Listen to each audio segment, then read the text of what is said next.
Un jour, en Espagne, un Marocain sahraoui s'est approché de moi et m'a demandé ce que je savais au sujet de la question du Sahara. J'ai répondu en disant que je sais ce que tout le monde sait. Alors il m'a invité à parcourir la route des 4 doigts. C'est quoi au juste les 4 doigts? C'est ce que je me suis demandé.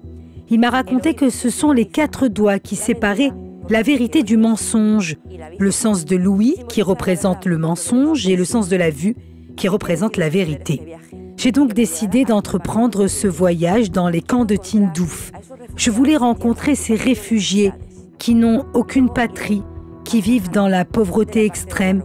Je voulais faire le déplacement vers le territoire marocain où sévit, dit-on, la répression, l'interdiction de circuler et un régime militaire. Ce que j'ai vécu commence maintenant.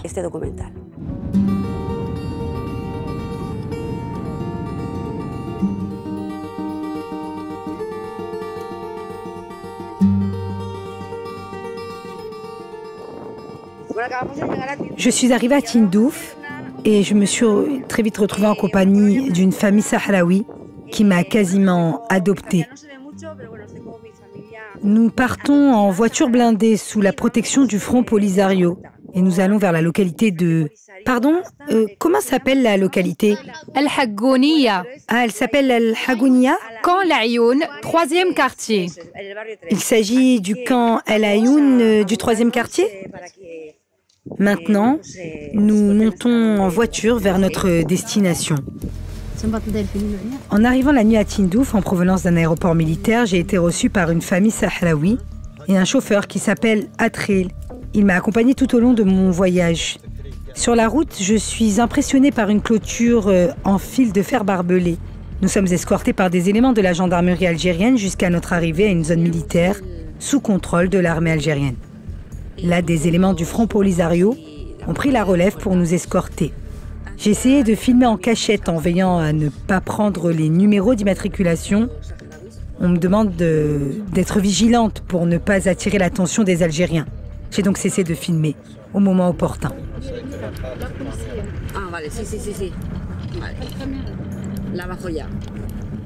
La protection qui m'a été assurée par l'armée algérienne et des éléments du Polisario crée en moi un sentiment de peur.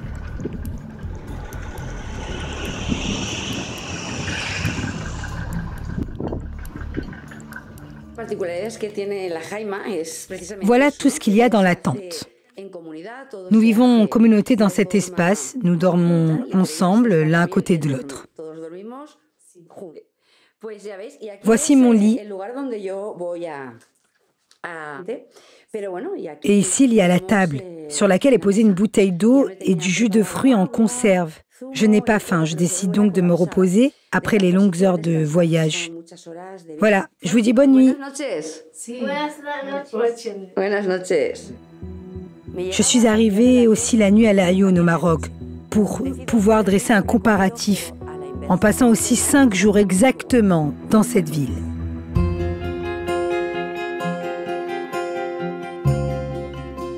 Je suis arrivée à Al-Ayoun en provenance d'un aéroport civil. J'y suis arrivée la nuit aussi. Un chauffeur m'attendait pour me faire parcourir en toute tranquillité les grandes artères de la ville très animées par les passants dans les rues. J'ai pu constater la diversité des lieux et des gens. J'ai vu des femmes vêtues d'une melhfa ou sans. Et j'ai été surprise par la présence du restaurant McDonald's. En général, ce genre de restaurant n'ouvre pas dans les zones de conflit. À Al-Ayoun, j'avais un rendez-vous le lendemain à la municipalité, mais je voulais d'abord commencer par visiter les camps des réfugiés. Et là, j'ai été très surprise quand j'ai découvert que je n'avais pas à le faire parce que, tout simplement, la ville de Al-Ayoun n'est pas un camp de réfugiés. Parmi les choses que j'avais demandées avant mon départ, c'était de programmer des rencontres avec les dirigeants du Polisario. Et jusqu'à cette heure-ci, je n'ai reçu aucune réponse à ma requête. Durant mon premier jour à Tindouf, on m'a conduit à une maison qui sert de local pour la municipalité. En me présentant un homme qui se déclare être le président de cette municipalité, on m'a interdit de filmer la rencontre, alors j'ai juste pris quelques clichés. C'était une de leurs exigences, elle me paraissait logique au début. Puis le président de la municipalité m'a demandé de quoi repeindre les murs endommagés par la pluie. Une demande m'a aussi énormément choquée, celle de fournir un grand écran et 2 haut-parleurs pour que les passants puissent regarder les festivités organisées dans la municipalité. Que pouvais-je dire alors? Pourquoi fournir tout ce dispositif, sachant que les gens sont en principe dans la rue? À Laayoune, j'ai été impressionnée par l'architecture de la mairie. Il n'existe pas beaucoup de mairies dans le monde qui lui ressemblent. J'ai rencontré les élus qui représentent la population. Ils sont tous sahraouis.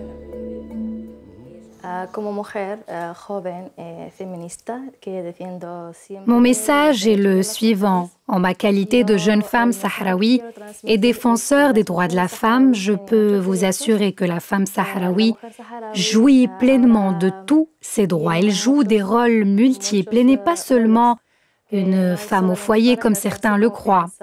Personnellement, j'ai poursuivi mes études à Madrid et mes copines me posaient des questions sur la situation de la femme sahraoui et si elle souffrait de l'esclavagisme. Je répondais que les choses ne sont pas comme certains le prétendent. En tant que conseillère municipale et jeune sahraoui, je suis venue à Madrid, loin de ma famille, pour étudier et pour être libre.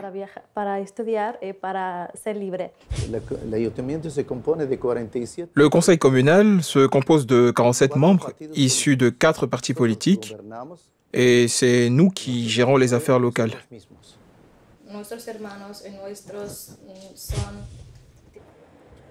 Est-ce le nouveau marché moderne doté d'un système d'aération? Oui, Parce qu'il n'y a pas de mauvaise odeur. il dispose d'un système d'aération qui évacue les mauvaises odeurs. La propreté est aussi très importante. Ici, nous avons le poisson. Bonjour, ça va? C'est du poisson frais? Oui, il est frais. Et là, c'est la glace. Et là, c'est la salle frigorifiée pour garder le poisson au frais. Impressionnant de voir comment la glace tombe. Le maire est une personne charismatique. Il a monté ce projet en accordant la priorité aux femmes pour qu'elles bénéficient de plus d'opportunités de travail, sachant que parmi elles, il existe des veuves, des divorcés qui ont encore plus besoin de travailler. Et maintenant, où va-t-on? Nous allons à la gare routière. Comme je l'ai dit auparavant, la mairie a choisi de lancer ce projet dans cette zone défavorisée. Pour donner une impulsion économique à cette zone, on a lancé plusieurs projets, dont la création d'unités hôtelières. Cela a eu des répercussions positives pour le bien-être des populations.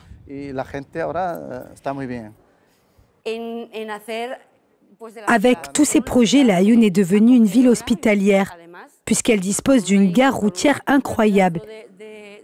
Construite sur une superficie impressionnante, la gare dispose de tous les équipements dédiés aux personnes à mobilité réduite.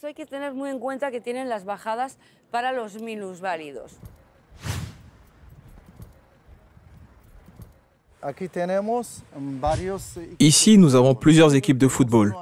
Une d'entre elles joue en première division et reçoit d'autres équipes ici une fois par semaine. Nous avons aussi une équipe féminine qui joue également en première division et s'entraîne dans ce stade. Le club féminin dispose de 25 chambres, une piscine couverte et une salle d'esthétique. Le club est totalement féminin.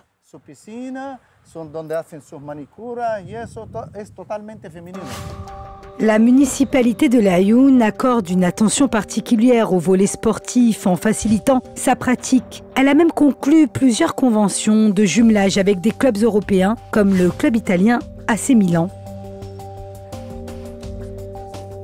La bibliothèque de Laayoune, deuxième au Maroc après la Bibliothèque nationale de Rabat, dispose des dernières nouveautés technologiques, des salles et des tentes pour sauvegarder les traditions du Sahara, tout en servant du thé pendant la lecture.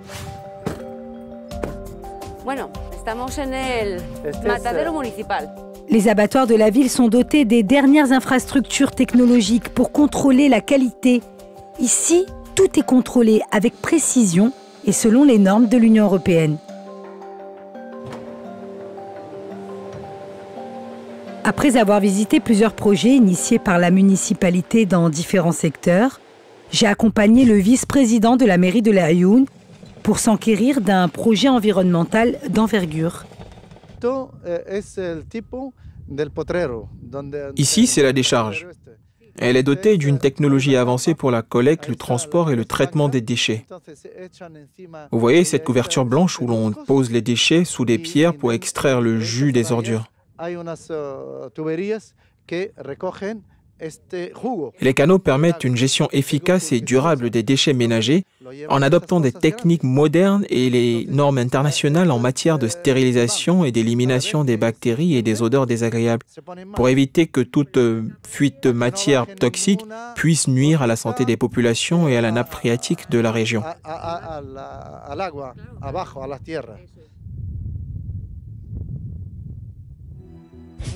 Nous sommes revenus au camp des réfugiés à Tindouf. J'ai quitté l'Espagne en sachant clairement avec qui je voulais débattre, mais je n'ai pas pu réaliser mon projet. Je voulais voir les dunes de sable et on m'a conduit dans une zone se trouvant à proximité des camps d'où je pouvais les voir. Une fois sur place, j'ai constaté l'existence de panneaux électriques qui ne profitent pas aux populations des camps. Et puis on m'a demandé de ne pas m'aventurer au-delà de cette zone, une zone surveillée par les Algériens. À ce moment-là, j'ai eu le sentiment d'être encerclée.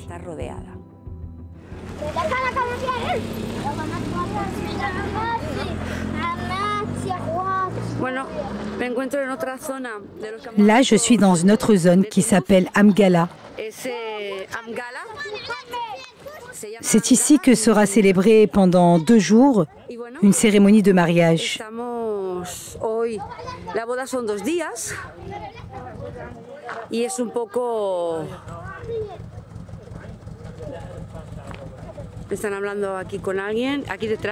Quelqu'un m'a dit que cette bâtisse est la même que j'ai déjà visitée à mon arrivée à Tindouf pour déposer mon passeport conformément au protocole en vigueur. Los extranjeros, al menos me dijeron que los españoles veníamos aquí a entregar o a enseñar el pasaporte, a entregar no, a enseñar el pasaporte. Oh, genial.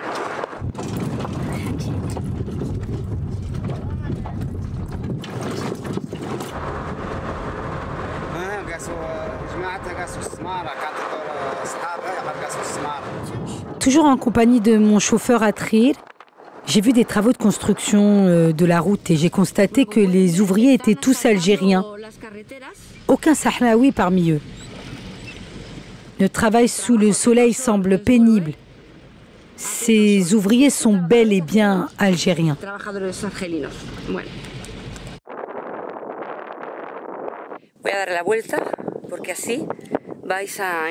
Je vais tourner la caméra vers un autre endroit pour que vous puissiez voir ce que je veux vous montrer.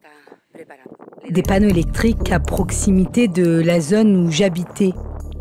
J'ai été choquée par le fait que la zone ne dispose pas d'électricité. Mon compagnon de route m'a demandé de ne pas m'approcher, de ne pas dépasser la dune parce que derrière elle, des Algériens s'y trouvent.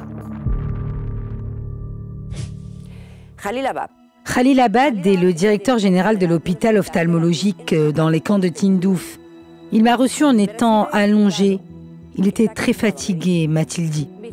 La visite s'est déroulée un samedi dans la matinée à 10h30. Après, j'ai pu constater que ce n'était pas un simple hasard. Là, j'ai rencontré 2 bénévoles espagnols, un père et son fils qui exercent comme médecins. J'ai aussi discuté avec une bénévole espagnole qui dit travailler à titre privé. Tous se plaignaient de la même situation, celle du manque de médicaments. Par pure coïncidence, un réfugié m'a raconté que l'une des pharmacies qui vendait ces médicaments appartenait à Khalil Abad lui-même. Ce que vous allez voir maintenant est indescriptible.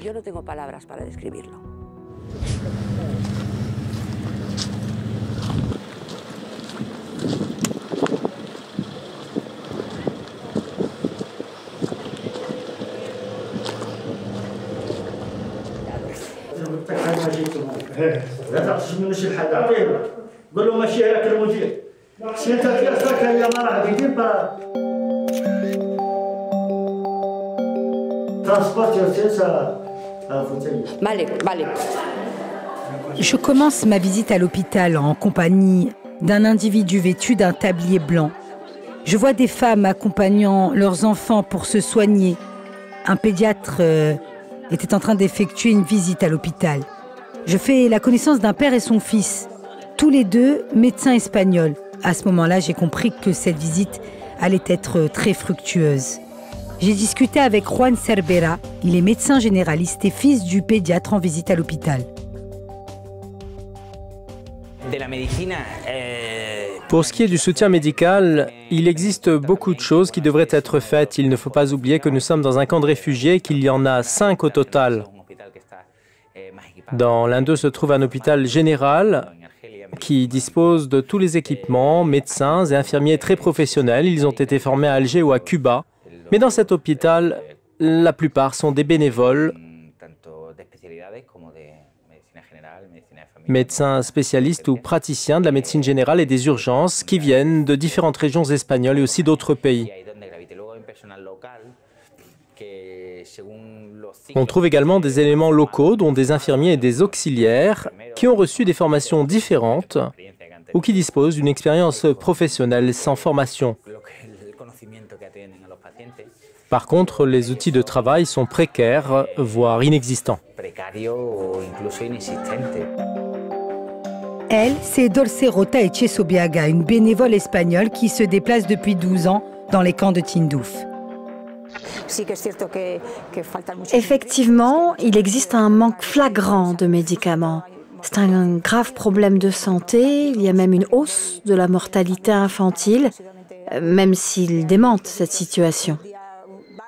Quand je visitais certaines familles, j'ai trouvé des nourrissons qui disparaissaient quelques mois après. Je parle de ce que j'ai constaté de visu dans la zone où j'intervenais. Et personnellement, j'ai été témoin de la mort de plusieurs enfants. Au moins 4 ou 5 cas. Et le dernier que j'ai vu était un bébé, âgé d'1 an et demi, décédé suite à une grippe non soignée, à cause du manque de médicaments justement.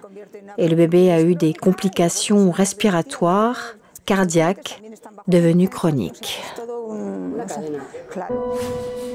La situation dans cet hôpital est catastrophique. Il n'y a plus de patients.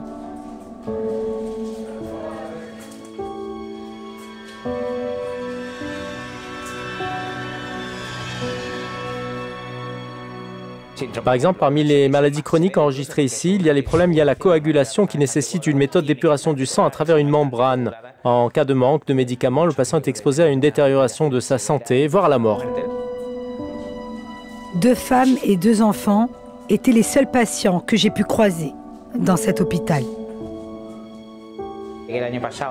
L'année dernière, nous avons rencontré un problème pour administrer un médicament par injection à un patient pour calmer ses douleurs aiguës de rein. Nous n'avons pas trouvé d'injection suffisante puisque nous ne disposions que de seringues de 20 ml qui ne nous permettaient pas d'administrer les soins nécessaires.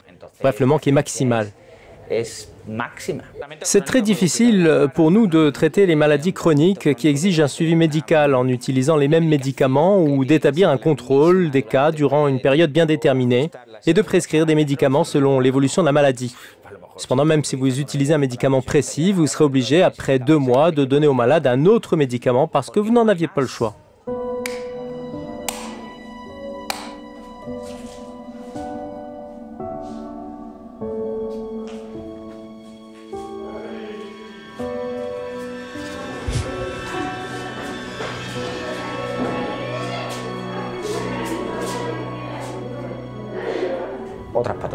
L'une des maladies qui exige une attention particulière et qu'on trouve fréquemment dans les camps de Tindouf est le diabète ou l'hypertension artérielle, résultant du style de vie mené dans ces camps et du manque de médicaments.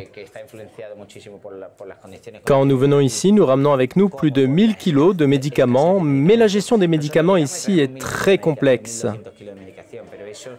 Quand nous revenons après 5 ou 8 mois d'absence, nous constatons que ces médicaments ont tout simplement disparu. Vous avez dit que vous rameniez au camp plus de 1000 kg de médicaments. Sont-ils distribués dans les 5 camps? Non, ces médicaments sont juste destinés au camp Laayoune. J'ai dit de 1000 à 1200 kg de médicaments destinés seulement au camp Laayoune et qui contiennent aussi des pansements, des stérilisants et des antibiotiques. antibiótico, antidiarreico, droga intravenosa. Pour ce qui est des médicaments, il existe plusieurs initiatives au niveau international, mais j'ignore comment sont transportés ces médicaments vers les hôpitaux et les centres de santé. Je n'ai aucune idée concernant leur distribution.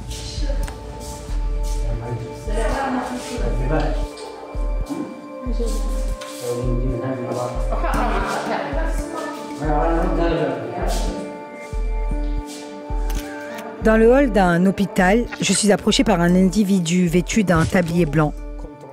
Il commence à me parler en espagnol avec un accent qui me paraît familier et bizarre en même temps. Il parle avec un accent cubain, il s'agit d'un vétérinaire qui a étudié à Cuba. La présence d'un vétérinaire dans un hôpital réservé à la population est surprenante. Il me fournit des statistiques sur l'opération du contrôle sanitaire des troupeaux destinés à la consommation, en me montrant un cahier où il a tout enregistré. Mais une chose a attiré particulièrement mon attention. La dernière chose qu'il m'a montrée datait du mois de mai, alors que nous sommes au mois de novembre.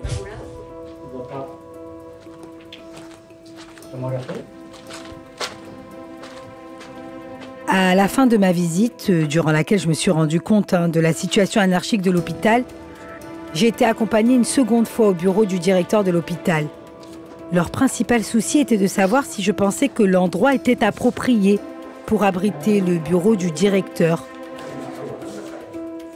Ma visite au camp coïncidait avec la saisie d'un nombre indéterminé de voitures transportant les aides composées d'équipements de santé, de manuels scolaires et de produits alimentaires.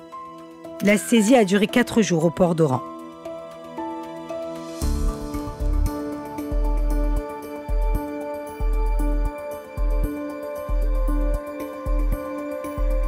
Pour en savoir plus, je me rends à une administration affiliée au Polisario. Les responsables disent ne rien savoir à propos de cette saisie. Ils me demandent d'aller voir le Croissant Rouge. Là, je n'ai trouvé que des employés qui étaient en train de manger et de boire tout en regardant la télévision. Nous parlons d'une population enclavée depuis de longues années et l'Algérie est le premier soutien des Sahraouis. Si nous nous intéressons à la réalité de ce soutien, nous constatons qu'il ne s'agit que d'un désert qui n'est d'aucune utilité pour l'Algérie. Si nous évoquons la facilitation de l'accès des marchandises dans les camps, ce sont surtout les Sahraouis qui payent le prix d'une façon ou d'une autre. Les aides que nous leur acheminons et les vacances estivales que nous offrons aux enfants, tout cela constitue une manne financière qui va dans les caisses de l'Algérie, en plus des droits de visa. Toutes les organisations de la société civile doivent avoir une autorisation spéciale délivrée par l'Algérie. L'Algérie, en fin de compte, est le filtre de tout ça. Et elle dispose de ce pouvoir. Après ma visite frustrante à l'hôpital El Ayoun des réfugiés dans les camps de Tindouf, j'ai décidé de me rendre à l'hôpital des spécialités de El Ayoun, où j'ai été reçue par un médecin qui en est également le directeur général, accompagné de son staff. Hola, buenos días. Bonjour, ça va?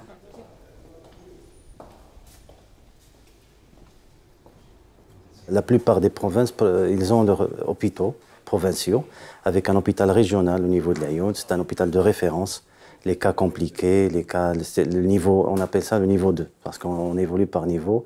Il y a même un projet de centre hospitalier universitaire, avec une université de médecine qui va être créée à l'horizon de 2021.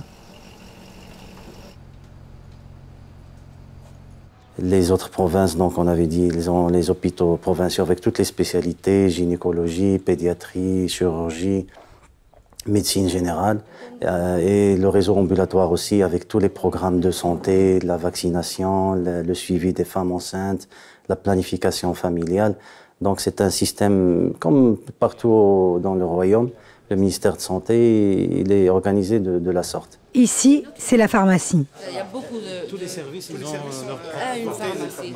Les malades qui sont hospitalisés, ils sont pris en charge. C'est généralement parce qu'on a une pharmacie de l'hôpital. Les médicaments, ils sont fournis à l'hôpital.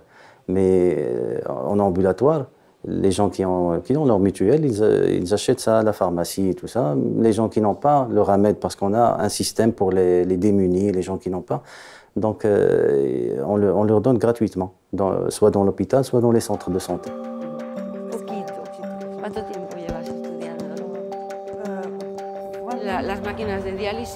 Ce sont les appareils de dialyse, c'est-à-dire qu'ils sont de nouvelle génération. Est-ce que ce sont les malades qui fixent les séances? Non. C'est les systèmes RAMED. Quand c'est un malade qui n'a pas de mutuelle, c'est 2 séances, 5 heures. Ça fait 10 heures par semaine. Et c'est des séances gratuites. 0 dirham. Il paye 0 dirham. C'est des séances... Donc tout est gratuit ici? Les médicaments injectables, la séance de dialyse. Total. Ça veut dire que les séances de dialyse, les injections, tout ça, c'est gratuit? Totalement gratuit. Et il n'y a pas de patients sur la liste d'attente. Ici, tout le monde a le droit d'accéder à ce centre. Et vous êtes un infirmier sahraoui? Oui, madame. Tout le monde ici, ils sont nés ici. Tous les infirmiers sont formés ici, ils travaillent ici. Donc voilà, il y a... Nous allons voir maintenant. Le cœur de la dialyse, c'est la salle d'eau. Donc elle est en train de traiter l'eau de ville. L'eau de ville, il y a des réservoirs en haut. Ici, on peut traiter jusqu'à 1600 litres d'eau par heure.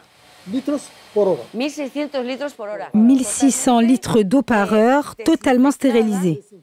Oui, totalement stérilisée et libérée de tous ces micro-organismes. Sans bactéries, sans ions. Et ce sont des eaux utilisées dans la purification des reins.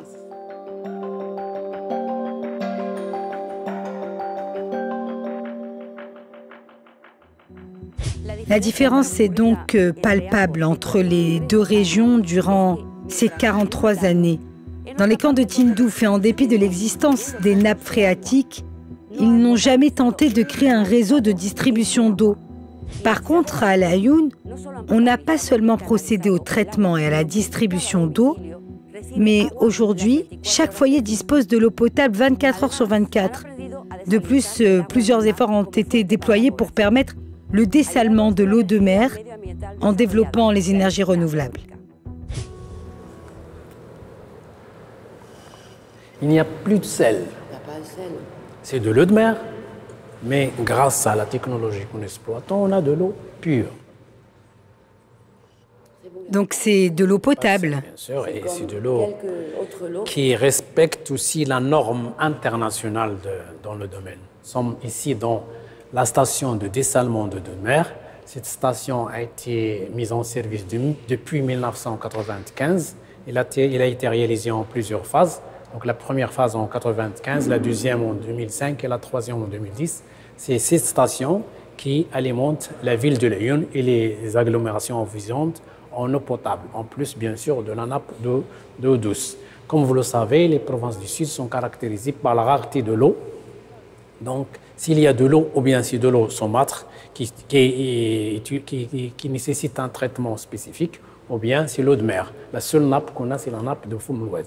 Donc, depuis notre intervention, on a réalisé des projets en vigueur pour satisfaire les besoins de la ville de Laayoune et suivre le développement de la population. Aujourd'hui, on la refoule vers la ville, on la distribue dans le réseau pour satisfaire les besoins de la population, mais après, on récolte aussi les eaux usées. On ramasse les eaux usées. Dans le réseau, on gère aussi ce qu'on appelle le réseau, l'assainissement liquide dans la ville. Après la collecte des eaux usées, il faut les traiter. Pour cela, aujourd'hui, on réalise un grand projet au niveau de Laayoune. C'est la station d'épuration des eaux usées, avec une technologie aussi très connue, le bout activé. On ne l'utilise plus. Maintenant, on utilise celle-là. C'est spirale. Et de l'eau qu'on produit. On a de l'eau de mer, bien sûr, mais on a aussi le soleil, on a le vent. Donc, même si on est dans le désert, on peut utiliser de l'eau, produire de l'énergie à partir du éolien et du solaire.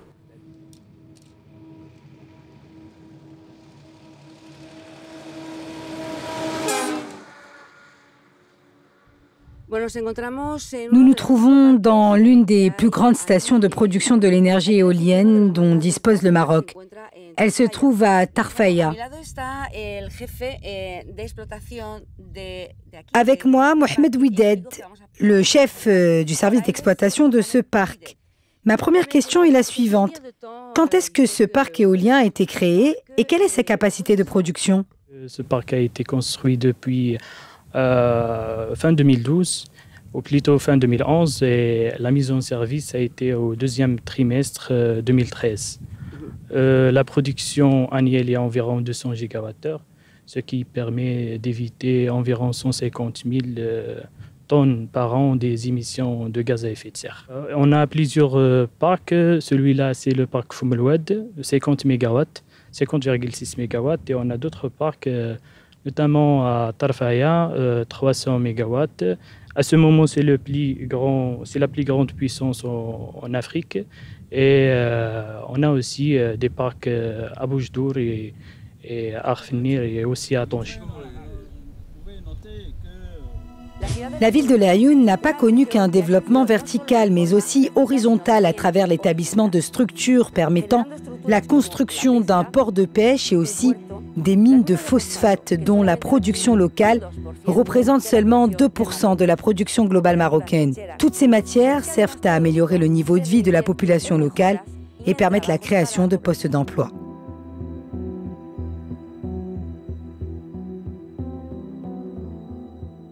Rouali Khattari, je suis originaire de la région de Laayoune et je fais partie de la tribu Ezragiyine au niveau de Laayoune. Ça fait maintenant presque 16 ans que je pratique au niveau de Laayoune. Et puis j'ai un staff composé de presque 80% des agents et des cadres qui sont tous originaires de la région de sud du Royaume du Maroc. Et puis, c'est un staff qui me permet, avec bien entendu leurs compétences et leur savoir-faire, de contribuer dans le développement socio-économique de la région. Vous êtes aujourd'hui en visite de la plus grande halle aux poissons au niveau national. C'est une halle qui a été érigée sur une superficie de 8600 mètres carrés. La première pierre elle a été donnée par Sa Majesté Mohamed VI en 2006. Et puis, il a nécessité un investissement colossal aux alentours de 5 millions d'euros. Et c'est une halle qui est équipée de tous les équipements informatiques, si vous voulez, et toutes les techniques de manutention des produits qui respectent les normes de qualité qui existent au niveau international. Le secteur de la pêche, il participe directement à permettre à ces présidents des communes de programmer des investissements, que ce soit pour les infrastructures, que ce soit des équipements socio-économiques, tout ce que vous voulez pour créer, bien sûr, des villes en bonne et due forme qui disposent de toutes les installations qui permettent à la population de vivre dans des conditions les plus meilleures.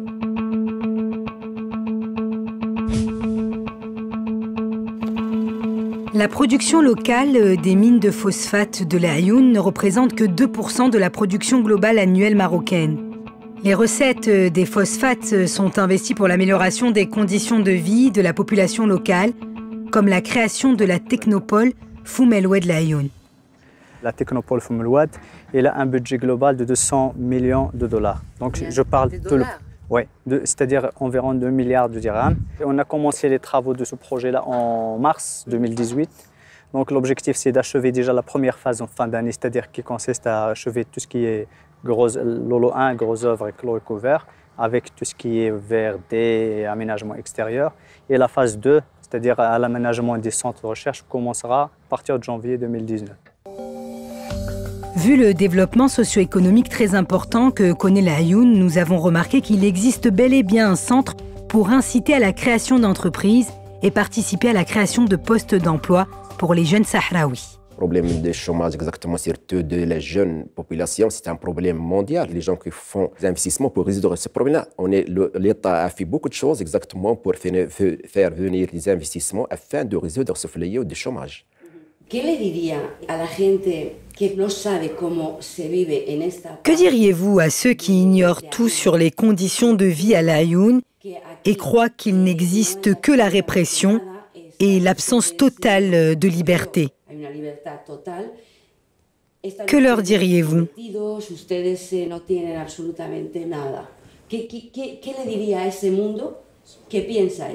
Bien sûr, je vais leur dire une chose. J'étais avec eux exactement en 69 et en 70, 71, 72 et 73. Nous étudions tous ensemble.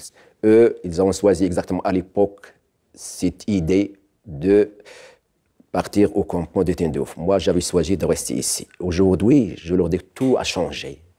Aujourd'hui, il y a une démocratie. Tout qui veut créer son projet, qui veut créer son entreprise, qui veut travailler dans la fonction publique, qu'il soit le bienvenu. La politique locale au Maroc me rappelle les gouvernements régionaux en Espagne. Le conseil municipal gère les affaires locales de la région grâce aux cadres sahraouis élus.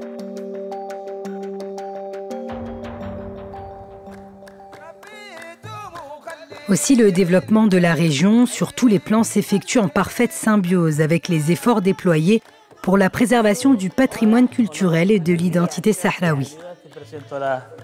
La responsable de la sala de exposición. Hola, gracias. Hola. Zahra. Hola. Y Alia, que son las responsables de aquí. Bueno, el señor Ahmed Dahi, ¿lo he dicho bien? Sí. Es el encargado de... Êtes-vous le directeur régional de l'artisanat de l'Aïoun, de la région de l'Aïoun? De la région de l'Aïoun. Et là, ce sont bien les produits artisanaux des Sahraouis? Pura y dura, ¿no? Pura y dura, sí. Pura y dura. Esta es una sala de exposición donde tenemos los productos locales de l'Aïoun. Vous êtes dans une galerie destinée à l'exposition des produits de l'artisanat local fabriqués manuellement par des artisans sahraouis. Leurs créations sont exposées dans différentes régions du monde. Ils participent aux multiples événements organisés aussi bien sur le plan national qu'international.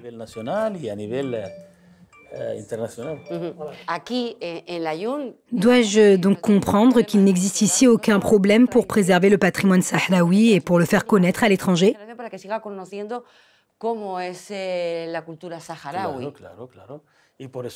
Bien sûr, c'est pour cela que nous sommes ici.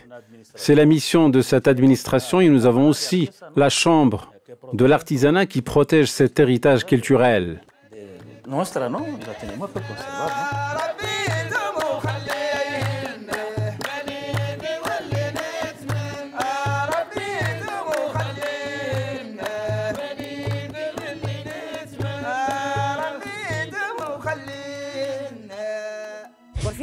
Finalement, j'ai pu m'entretenir avec un réfugié à l'intérieur des camps de Tindouf. Il s'appelle Mahfoud.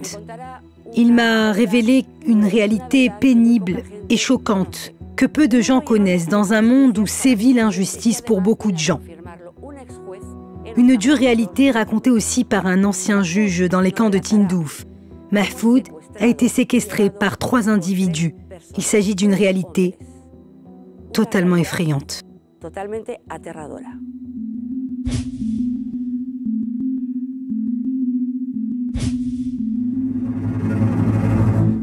Ici, c'est le camp Boukra?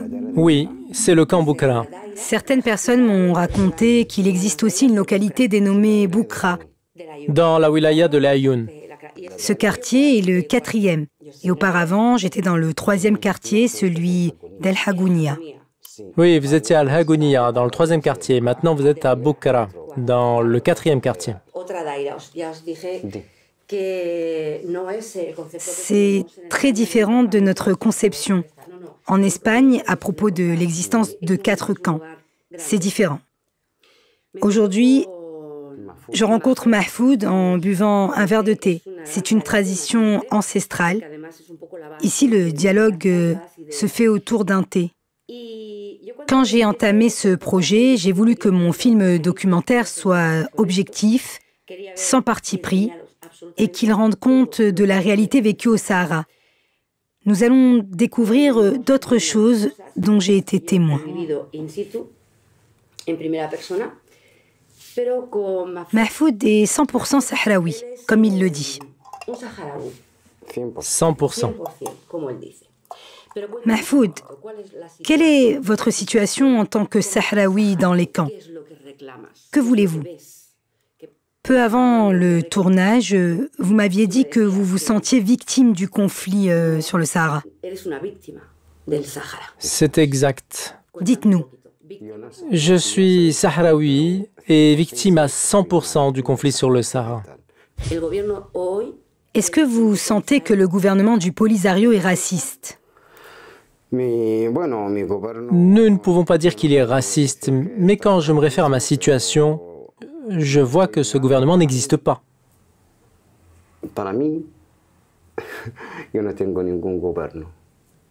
Car il ne se soucie pas de ma situation.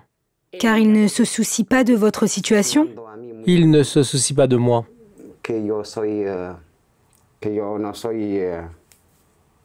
Saharaui si hablas.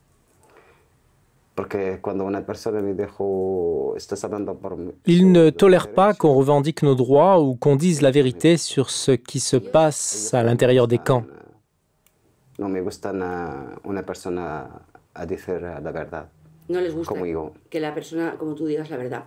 Avant le tournage, vous avez pleuré en me racontant votre situation.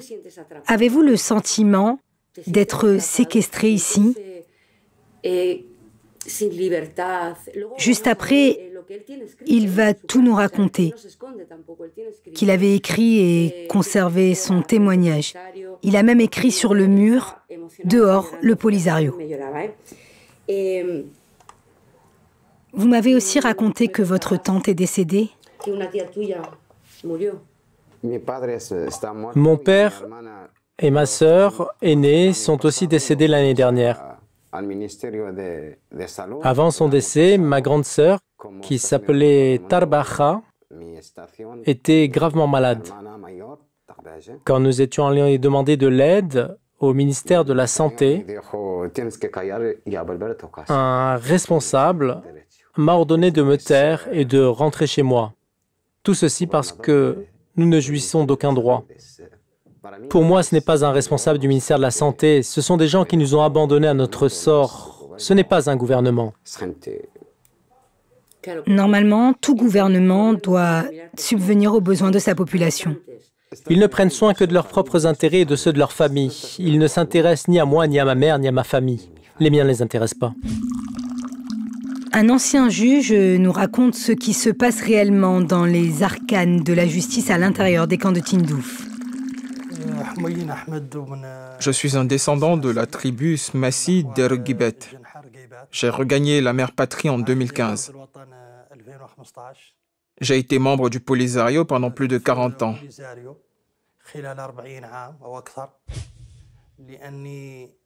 J'ai eu une licence en droit et j'ai exercé dès 1995 pendant une vingtaine d'années. J'ai été président de plusieurs tribunaux du Polisario, depuis le tribunal de première instance jusqu'à la Cour suprême. J'ai aussi exercé au tribunal spécial pour la sécurité de l'État, comme l'appelle le Polisario.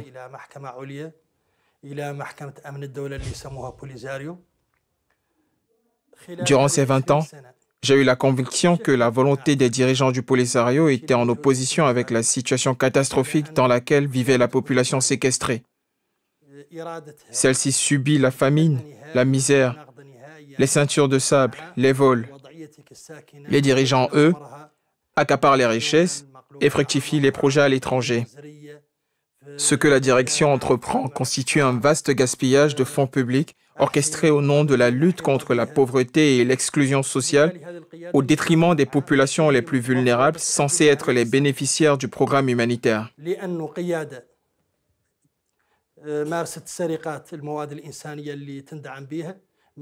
La direction du Polisario a détourné des aides humanitaires et l'équipement médical destiné à Tindouf en faisant circuler des mensonges vendant un état chimérique aux habitants des camps.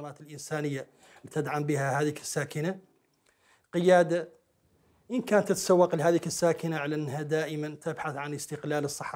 mon avis, les dirigeants du Polisario ont effectivement obtenu leur indépendance parce qu'ils sont devenus très riches. En bénéficiant d'autres nationalités dans le monde, ils ont eu accès à des comptes bancaires ainsi qu'à des projets d'investissement en Europe. Je doute même que ces dirigeants soient réellement sahraouis puisqu'ils disposent de plusieurs papiers d'identité et de résidence à l'étranger pour leurs enfants et tous les membres de leur famille.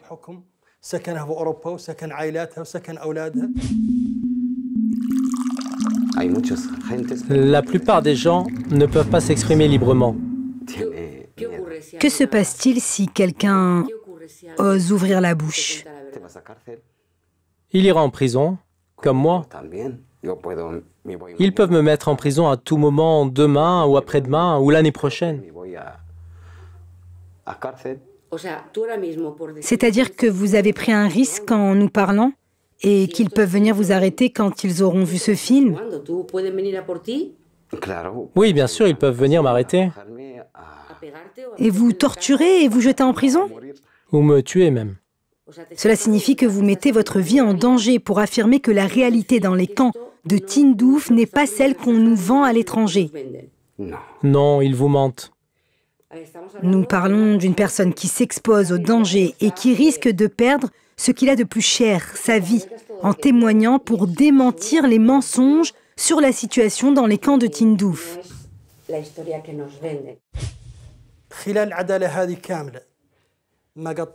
Durant les années où j'ai exercé comme juge, aucun responsable ne m'a été présenté pour avoir détourné des aides humanitaires. Aucun ministre, aucun directeur, aucun wali, aucun cadre de la direction du Polisario ne m'a été présenté, comme si les dirigeants du Polisario étaient des anges, alors que c'est tout le contraire.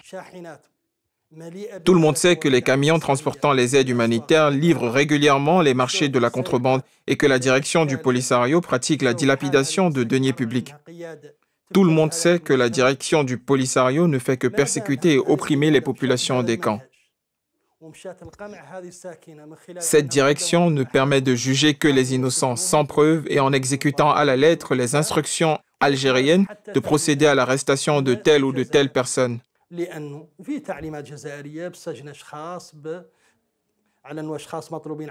La direction du Polisario travaille pour le compte du régime algérien pour que tous les opposants soient appréhendés.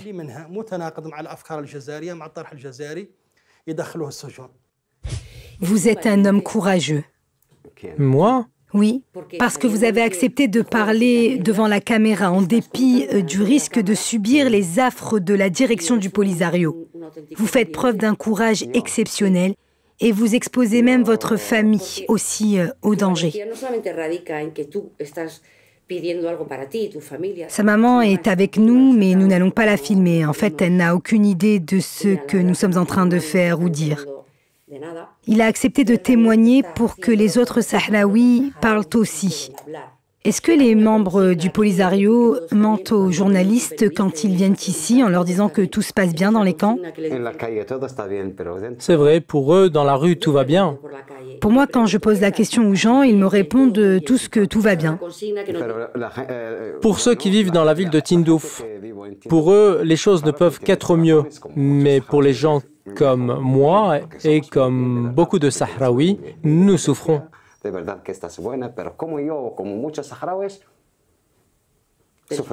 Mais c'est Tindouf ici aussi. Ici, ce sont les camps de Tindouf, bien sûr.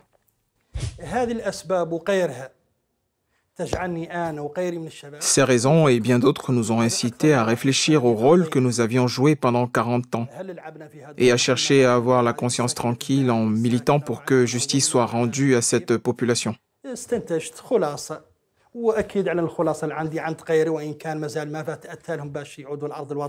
Nous avons donc décidé, moi et d'autres camarades, qu'il nous était impossible de continuer à cautionner les exactions commises par la direction du Polisario et d'être complices des vols et du détournement des aides humanitaires.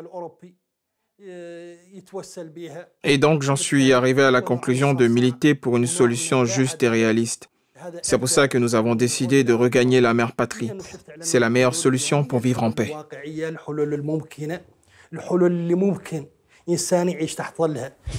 Una de las cosas que le han recomendado que hiciera cuando han sabido que yo venía Parmi les choses qu'ils vous ont demandées quand ils ont su que j'allais vous rencontrer, c'est de cacher les aides humanitaires dont vous disposez chez vous avant notre rendez-vous.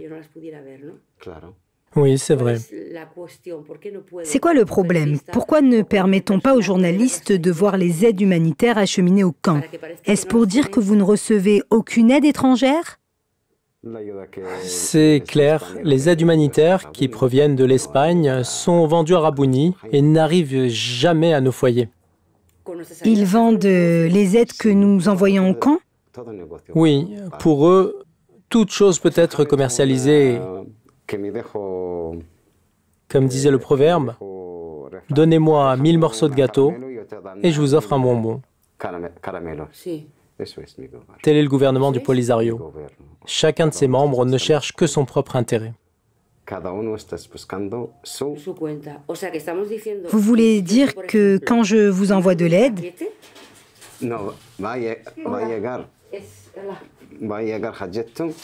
ah, c'est Khadijatou qui arrive.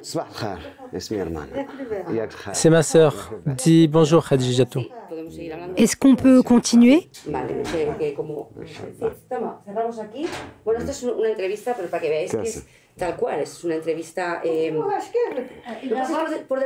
Passez de l'autre côté, nous tournons un entretien. Je vais voir si la caméra enregistre toujours.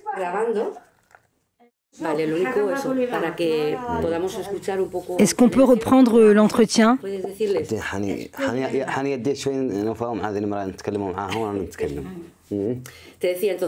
Donc je vous disais, si je vous envoie de l'Espagne un colis ou une aide personnelle au camp, pour les enfants, imaginez que je vous envoie de l'aide à partir de l'Espagne. Le transport existe. Le transport de l'aide humanitaire, mais je veux vous l'envoyer à vous personnellement. Est-ce que je peux être sûr qu'elle vous parviendra? Si on la met dans une cargaison d'aide destinée au Polisario, elle n'arrivera jamais. Elle ne vous parviendra pas et vous n'en saurez jamais rien. Non, non. Elle n'arrivera jamais par cette voie. Mais si vous me l'envoyez par le bus qui part de Séville, elle me parviendra sûrement parce que c'est vous qui payez les frais de cet envoi. Ça veut dire que le colis doit être en votre nom pour parvenir à destination, mais si on le met dans une caravane d'aide humanitaire, il n'arrivera pas parce qu'il est détourné et vendu? Non, il n'arrivera jamais. Ils vendent les aides humanitaires dans les régions de Bachar et Oran avant d'être acheminés à Rabuni et puis vers la Mauritanie ou Tindouf.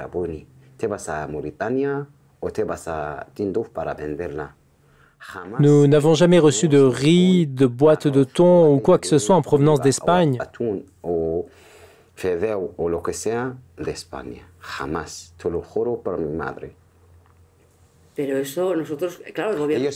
Je peux en témoigner, ils disent toujours que la caravane de solidarité internationale est arrivée, mais personne ne reçoit jamais rien, je vous l'assure.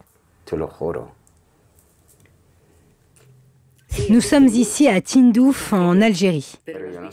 Je ne suis pas algérien. Vous êtes Sahraouis, tous ici, dans les camps, vous êtes des Sahraouis. Non, nous ne sommes pas tous des Sahraouis. Ce sont des groupes sociaux de Sahraouis. Il y a ceux qui vivent en permanence dans les camps et il y a ceux qui vivent dans la ville de Tindouf. Ils viennent le matin au camp, ils y passent seulement la journée et repartent à 17 h pour dormir chez eux, dans la ville de Tindouf. À Tindouf. Parce que la sécurité n'est pas garantie dans les camps. Ils peuvent venir pendant la nuit et vous agresser? Oui, ils nous frappent, c'est possible.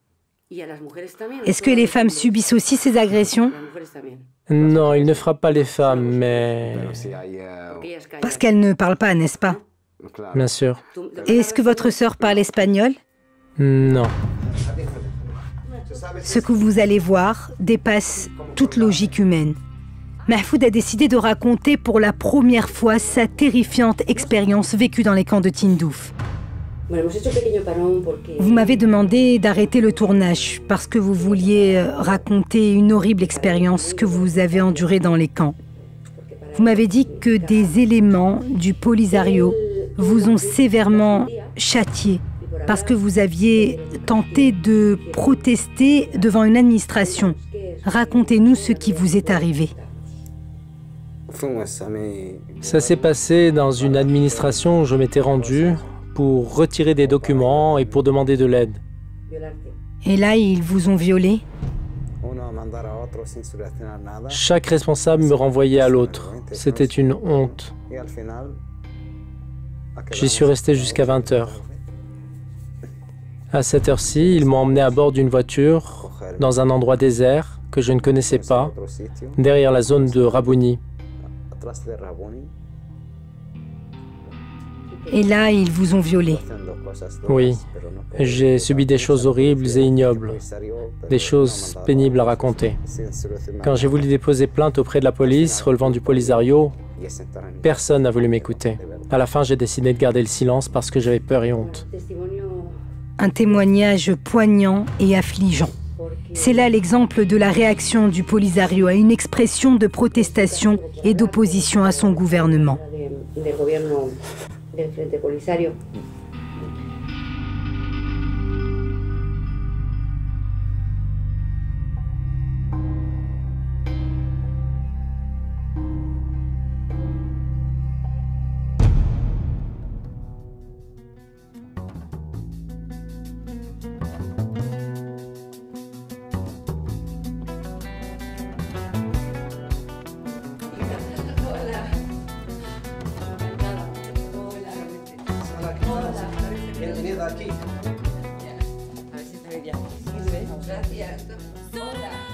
Je me suis réunie avec des membres de la société civile de la ville de Laayoune, où j'ai rencontré Hamada Albihi, un rescapé des camps de Tindouf et militant des droits de l'homme.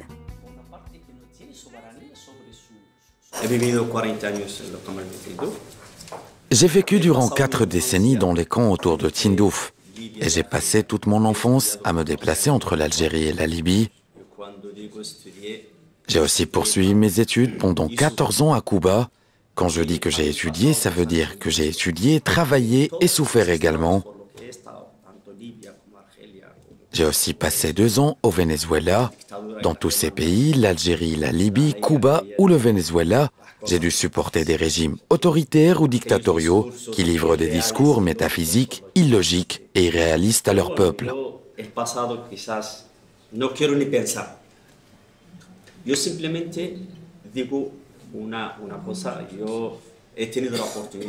Aujourd'hui, j'ai décidé de tourner la page du passé et de ne plus y penser. Je voudrais également vous dire une chose.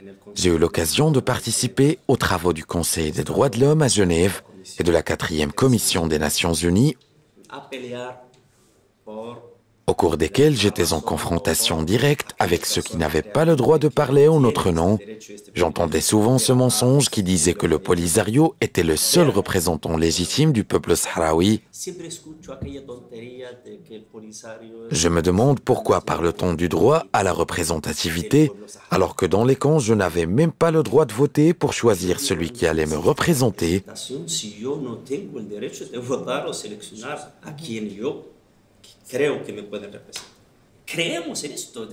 Nous sommes convaincus que nous pouvons facilement nous intégrer et vivre en paix au Maroc.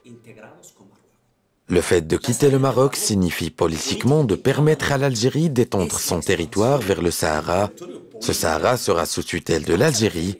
Si la sécession se réalise, ce que je n'espère pas et qui n'aura jamais lieu, ce sera une extension de la carte algérienne et c'est ce que veut l'Algérie. Ma rencontre avec la société civile m'a beaucoup impressionnée. Elle se préoccupe surtout d'avoir une vie digne et décente. Elle milite pour le respect des droits civiques, l'intégration des personnes à besoins spécifiques et regrette aussi la situation de leurs frères et sœurs dans les camps de Tindouf qui vivent dans une absence totale des droits de l'homme. Les femmes vivent dans la privation dans les camps de Tindouf. Elles vivent dans la soumission face à des pratiques les privant de leurs droits fondamentaux. On ne sait pas si elles ont choisi de vivre dans ces conditions ou si ce sont les hommes qui leur ont imposé de vivre ainsi. Lorsqu'on m'a invité à une cérémonie de mariage dans les camps de Tindouf, je voulais saisir l'occasion pour discuter avec des femmes, mais j'ai constaté qu'elles préféraient garder le silence, quelle que soit l'occasion. Ce n'est qu'en dehors des camps que leur langue se délie.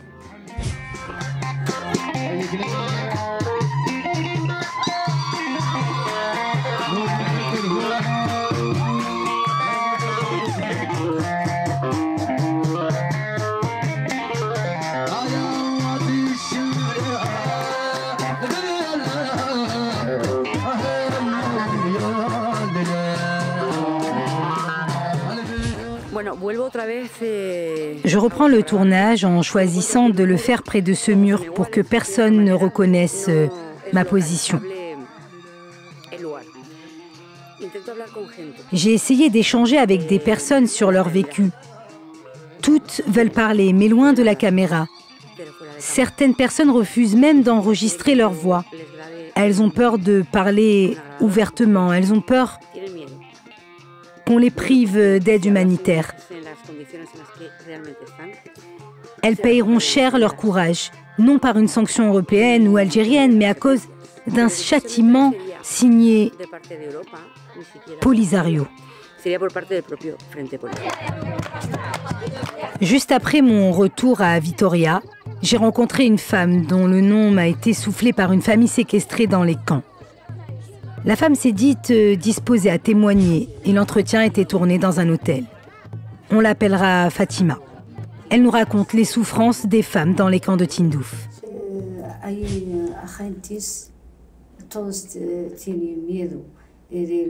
Tout le monde a peur de la police et des politiciens membres du gouvernement du Polisario. La vérité, c'est que si quelqu'un ose protester comme cela a été le cas pour ma famille, il est immédiatement jeté en prison. No hacen nada. Sí, voy en cárcel. A la cárcel. Sí.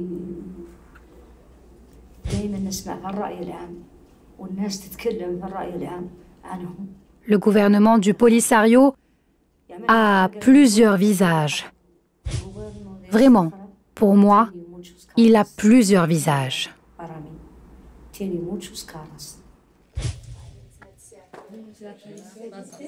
Et maintenant, quelle est la situation des femmes à La Ayoun? Comment est leur vie?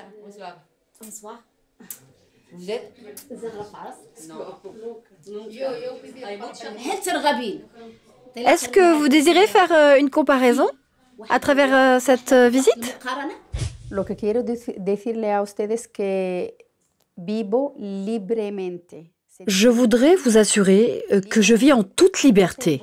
Et j'insiste sur le mot liberté. Personne ne me dicte ses lois ou limite mes déplacements. Pour voyager à Casablanca, à Rabat ou n'importe quel endroit, je n'ai besoin de l'autorisation de personne. Je dispose de mon propre passeport, de mon argent, ce qui me permet de me déplacer là où je veux et quand bon me semble.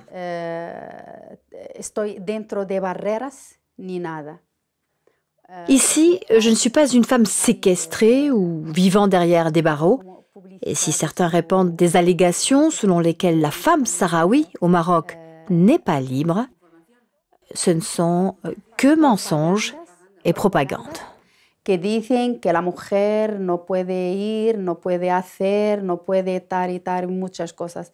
Y todas estas son mentiras.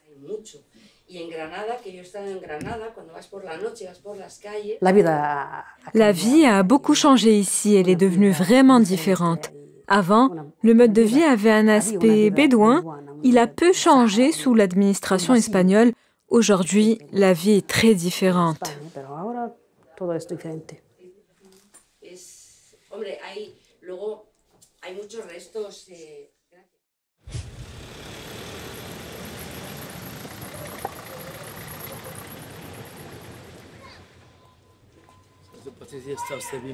Gracias. Muchísimas gracias, Patricia. Muchísimas gracias. Sí.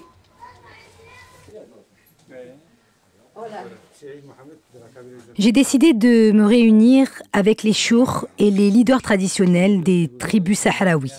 Ce que j'ai vécu avec eux pendant plusieurs heures m'a beaucoup impressionné.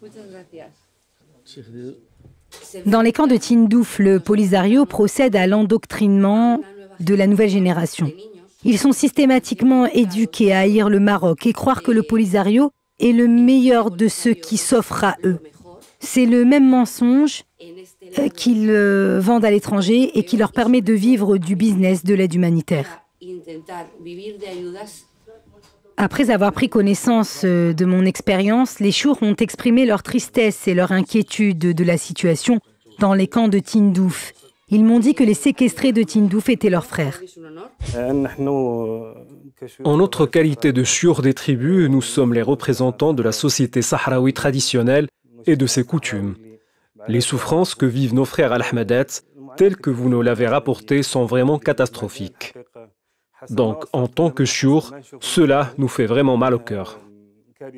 Nous espérons que le conflit puisse être réglé le plus tôt possible pour que cessent les souffrances de nos frères et sœurs et que nous soyons de nouveau réunis. Comme vous l'avez constaté, la vie ici est très différente puisqu'on vit dans la dignité, la liberté et la sérénité. Vous avez pu visiter la ville en toute liberté et rencontrer les gens comme vous l'avez voulu. Nous souhaitons que vous racontiez la réalité telle que vous l'avez vue et rien que cela. Nous appelons aussi la communauté internationale à nous apporter son soutien pour résoudre cette question. Où se trouve donc la vérité? Que se passe-t-il réellement à l'intérieur des camps de Tindouf? Qui gouverne dans ces camps? Les Algériens ou le Polisario? Ou bien les deux? Pourquoi met-on tant d'obstacles à l'entrée et à la sortie de la zone? Pourquoi rien n'a été construit à Tindouf durant 43 années malgré ces quantités énormes d'aide? Pourquoi trouve-t-on des riches et des pauvres dans une zone bénéficiant d'une aide supposée profiter à tout le monde? Les femmes des dirigeants du Polisario vont se soigner dans les hôpitaux européens. Des hôpitaux à Alger sont réservés aux dirigeants du Polisario et d'autres à la population. S'agit-il d'un commerce basé sur les aides humanitaires et les bonnes intentions de certaines personnes? La communauté internationale a-t-elle accepté d'abandonner cette population à son sort en contrepartie des dollars du pétrole? Pourquoi les aides qui parviennent à Tindouf échappent-elles au contrôle? Pourquoi ces aides n'arrivent qu'après avoir fait l'objet de vols? Des pharmacies vendent des médicaments à une population qui vit grâce aux aides humanitaires, comprenant des médicaments. Après ma visite au camp de Tindouf et à Laayoune du côté marocain, j'ai constaté que la honte existait dans une seule région. Je ne l'ai pas trouvée du côté marocain où j'ai rencontré des Sahraouis et des rescapés de Tindouf. J'ai pu discuter avec eux en toute liberté et je me suis promenée dans les artères de la ville. À aucun moment je n'ai senti la répression et les soldats étaient nulle part. Par contre, dans les camps de Tindouf, où j'étais censée me déplacer en toute liberté, j'ai senti la peur. J'ai eu le sentiment d'avoir été mise sous surveillance. Les habitants des camps de Tindouf sont des réfugiés qui marchent les pieds nus sur des fils de fer barbelés, tandis que les dirigeants du Polisario amassent des fortunes. Ainsi, j'ai traversé la distance des 4 doigts qui séparent la vérité du mensonge, et tel a été le bilan des événements auxquels j'ai assisté et ce que j'ai vécu réellement.